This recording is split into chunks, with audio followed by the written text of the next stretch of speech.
පෙබරවාරි 4 වෙනිදා සිට කොළඹ ගංගාරාම විහාරස්ථානයේ ඉන්දියාවේ සිට වැඩම වන සර්වඥ ධාතුන් වහන්සේ ප්‍රදර්ශනය ආරම්භ වෙනවා. අපේ බෞද්ධ ජනතාව සැදැහැ සිතින් ධාතු වන්දනාව සඳහා සැදී පැහැදී සිටිනවා. පුරාවිද්‍යා කුමසාරිස්තුමනි, මින් නිසකම සර්වඥ ධාතුන් වහන්සේද? ඇත්තට මේ සර්වඥ ධාතුන් වහන්සේලා හම්බෙලා තියෙන්නේ දේව්නි මෝරි කියන ස්ථානයේ. මේක ක්‍රිස්තු වර්ෂ ක්‍රිස්තු පූර්ව යුගයේ සිටම තිබිච්ච බෞද්ධ මධ්‍යස්ථානය, බෞද්ධ සංඝාරාම මධ්‍යස්ථානය. එතකොට මේ තුල මේ ස්ථානයේ රුද්‍රසේන රජුගෙන් මේ සඳහන් කරන තුන්වෙනි රුද්‍රසේන රජුව ක්‍රිස්තු වර්ෂ 4 වෙනි සියවසේ ඒ කාලේ මේකේ බෞද්ධ ස්තූපයක් නිර්මාණය කරලා තියෙනවා.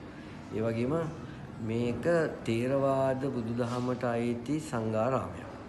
ඉතින් මේ ස්තූපය ගරා වැටලා තිබිලා 1959 63 කාලේ මේකේ කැණීමක් සිද්ධ කළා ඉන්දියානු පුරාවිද්‍යාඥයන් විසින්.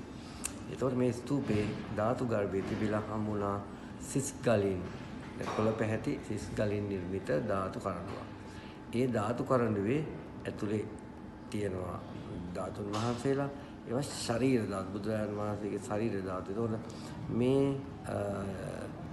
කාස්කට් එක නැත්නම් ඒ ධාතු මංජුසාවේ තියෙනවා පිටපැත්තේ ලියලා අක්ෂර 3කින් යුත් ශිලාලේඛනය. ඒක අපර බ්‍රාහ්මී සංස්කෘත භාෂාව. එතකොට ඒ ලිපිය අනුව පැහැදිලිවම කියවෙනවා දශබලධාරී